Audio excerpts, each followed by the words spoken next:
This is Blind Boy Knitter with the pilot video on how to use loom knitting in some unusual ways. I'm a fan of Tim Ferriss's book, The 4-Hour Chef, which is a lot about cooking, but it's really a lot about learning and how to do things backwards, to think in reverse, and find the maximum use of your time. So one of the concepts he talks about is the 80-20 principle. 80% of your results come from 20% of your efforts. Now, in the case of knitting, this turns into 6 things that you need to know. If you can cast on, if you can knit, purl, increase, decrease, and bind off. If you can do those 6 things, you can get 90% of the work. That's like 10% of the knowledge, giving you 90% of your results. So if you can do those 6 things, you can do just about anything you need to in the world of knitting, whether it be with needles or with a loom. I prefer a loom just because I don't have the skill yet to do needle knitting.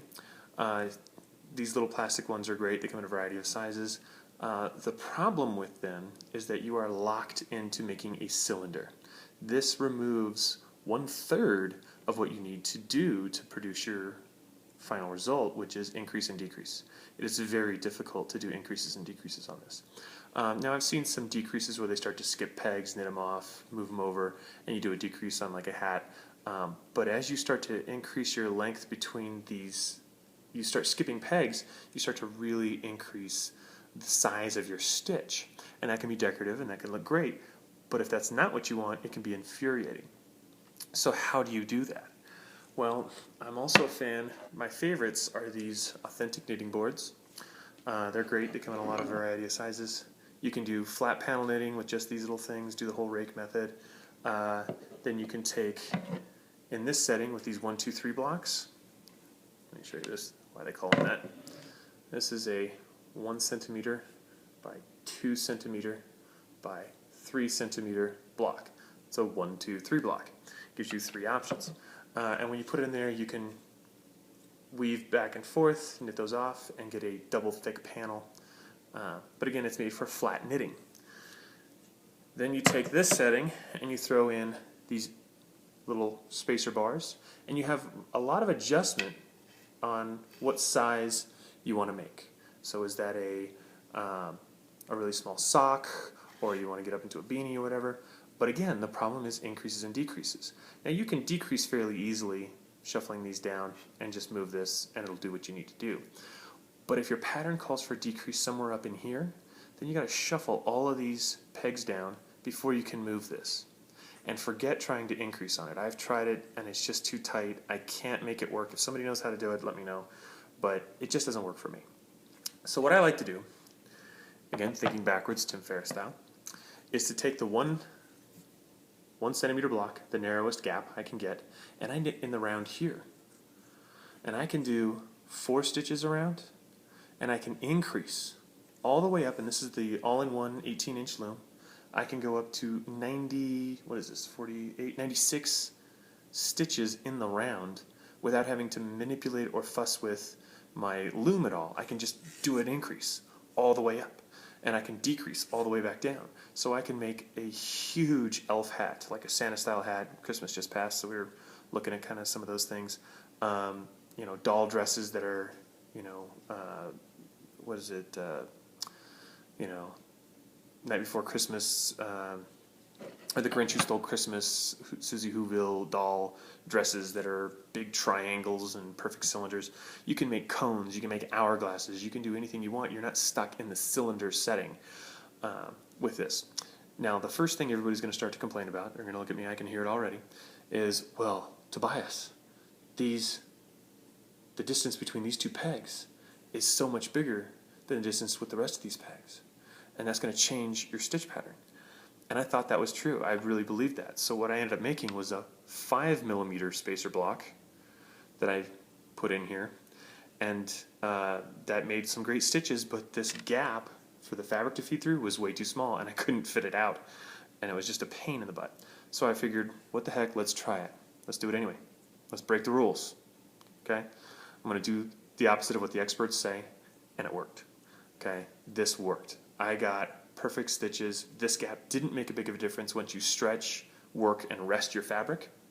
And to prove that, on this setting, right here with the 1 centimeter setting, I took the 28-inch loom and I did 2 at a time, fingertip down, seamless gloves.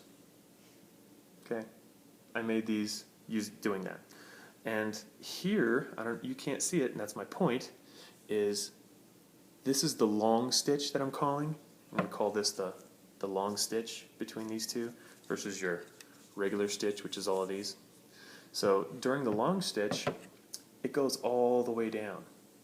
And you really can't tell a difference between the regular stitches here and what would have been the long stitch. It just makes up its difference when you stretch and work it down. And here's the other cool part. You can see these are the decreases that I just did on the fly as I needed to taper my wrist down. So you can see that on either side. And these are seamless. I started at the fingertip and did like a heel-toe turn using Judy's Magic Cast On, but on the loom. I guess we'll have to call it Toby's Magic Cast On.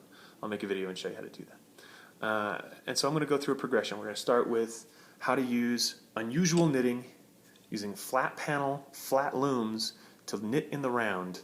We're going to start with Toby's Magic Cast On, that's just what I'm going to call it. Then we'll go to beanies and gloves, and I'll work on socks. I've figured out how to do gussets for a sock on a loom.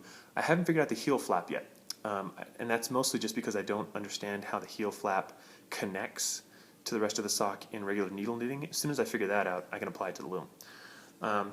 But more on how to think about what's going on.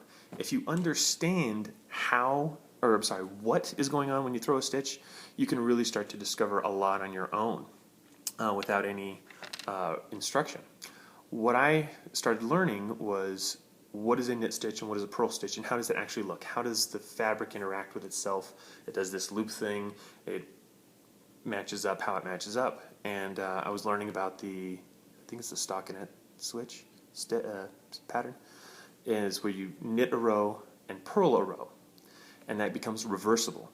And so I really looked at it, well, what makes it reversible? Well, this loop is sticking out here on the knit stitch, and it's sticking out this way on the purl stitch. So the knit stitches all stick out this way, and the purl stitches all stick out this way, and when you alternate them, you get reversible fabric. So I thought, well, let's use 2 different colors and see what happens. Can I get a 2-tone reversible fabric?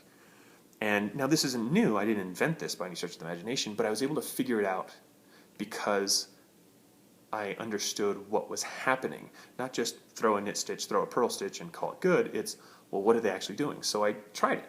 I purled gray yarn, and I knitted with black yarn, and I ended up getting a somewhat 2-toned fabric. So it's black with gray specks on the knit side, and it's gray with black specks on the purl side. Pay no attention to some of this ugly here. Look at that. Look at the good stuff. All right. So when you understand that, you can really start to create your own patterns, and you don't become dependent on reading somebody else's pattern. You can invent your own. And I'll show you how to do that, how to invent your own custom-made glove size or hat size. And the best way to do this that I've found, especially because of my vision, that's why I'm a blind boy knitter, basically blind, is I made a PVC giant loom. It's just 6 pegs across in both directions. And then I use parachute cord because it doesn't knot very easily. It'll hold knots if you know how to do it. That's what really got me into knitting in the first place, was weaving hammocks out of parachute cord so I could go camping with a lightweight hammock. That's what I really wanted, and that just eventually led into knitting. And so what I would do is play with these different things. I made this proportional to this. When I measured the peg size, these are 3/4 inch, and the gaps worked out to be nice and easy here, and then I measured this out to match my long stitch up on top here so that I could do both. And I would just sit there and play with it and really look at and analyze and figure out what was happening with the stitch. And I started off doing Judy's Magic Cast On. You can see that, look that up. It's good if you're a needle knitter.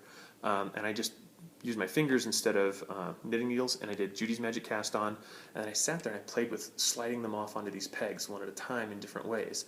Did I slide them off and put them down this way, or did I slide them off and put them down this way? And I finally figured out how to do it. I'm going to make a video to show you that. So anyway, yeah, this is to unusual knitting practices. Blind Boy Knitter signing off. Have a good one.